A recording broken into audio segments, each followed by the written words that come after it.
Welcome back to episode 3. We are talking about regulation under pressure. This is something that I am so passionate about because I know I'm so self-aware of how much I talk about slowing down, taking a pause, taking a breath if that's right for you. Our first 2 episodes have talked about this idea of finding calm and finding regulation. I am under no illusion of who I am talking to when I say these things. Talking to social workers, I'm a social worker too, talking to myself about this notion of finding regulation when we are working in horrendously difficult circumstances. And you often hear this phrase of the system's broken. I used to say that and I don't say it anymore because if systems break, they stop completely. The systems that we work in function. The problem is they function for the few and not the many. And they certainly don't function for social workers.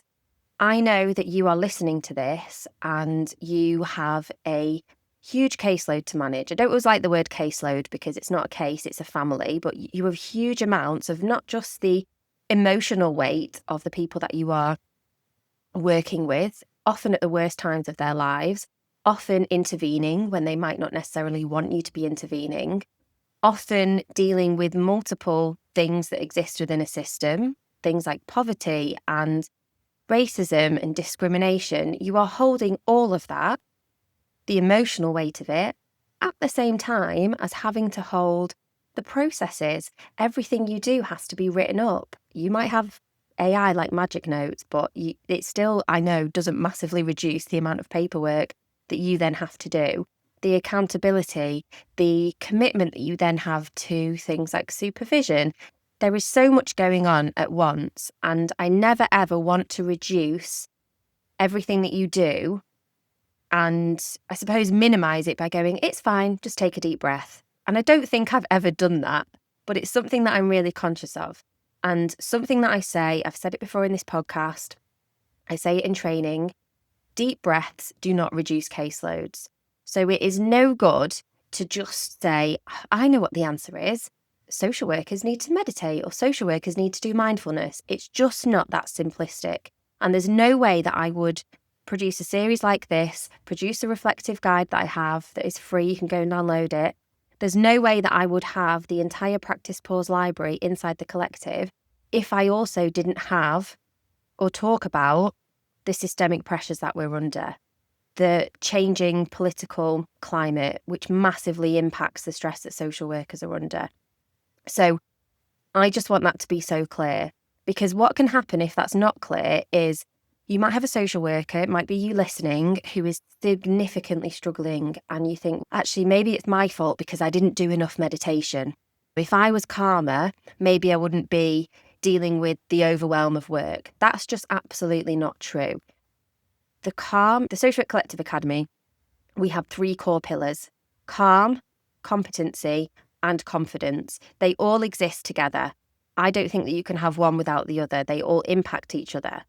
But if you have a social worker who is taking steps to regulate themselves, if they are taking steps to really look after themselves, and they are still faced with an impossible amount of work to do in an impossible amount of time, if that social worker, and that might be you, feels like they are on the edge of burnout, it's not because they didn't do enough to look after themselves.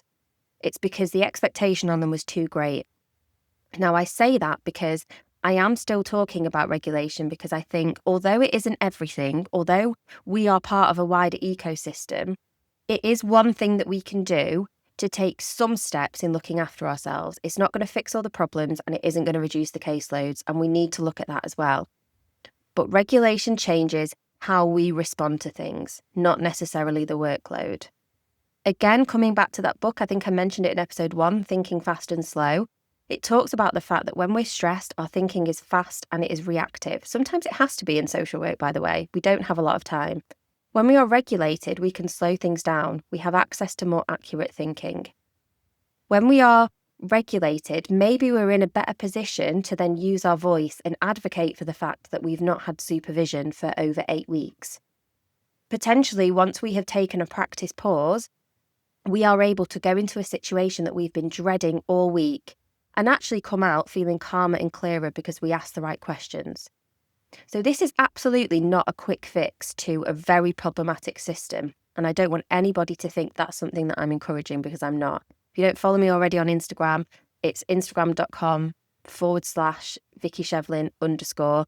We talk about the political climate over there. I've talked about it on this podcast. So none of us are immune from that. And being calm and being regulated, it sits within something wider. I still talk about it as important because it is something that you have access to.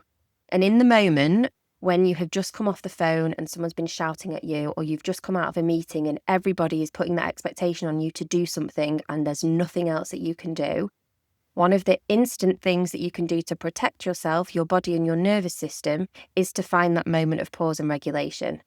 It's not going to change everything. It can't change the behaviour or actions of other people, but it can put you in a better state to process what you do next. And that's why I'm so passionate about it.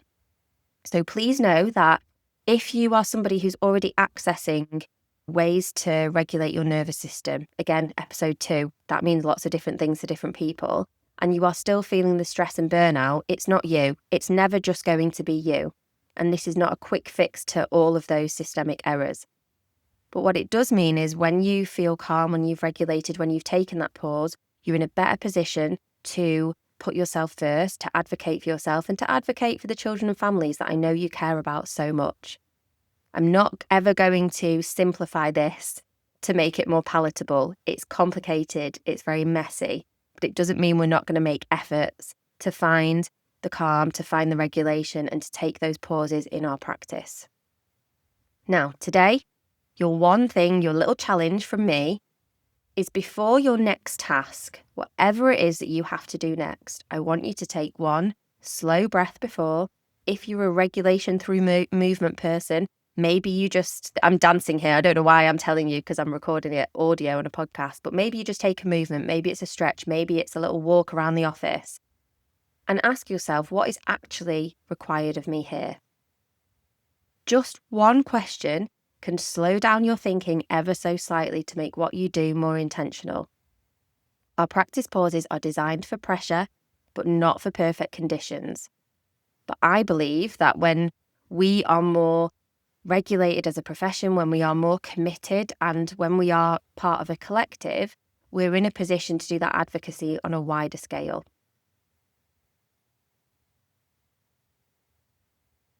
This reset is a starting point. If you found these reflections helpful, the practice pauses inside the Social Work Collective Academy are designed to support you in real moments of practice, before a home visit, when everything feels overwhelming, or after a difficult or heightened situation.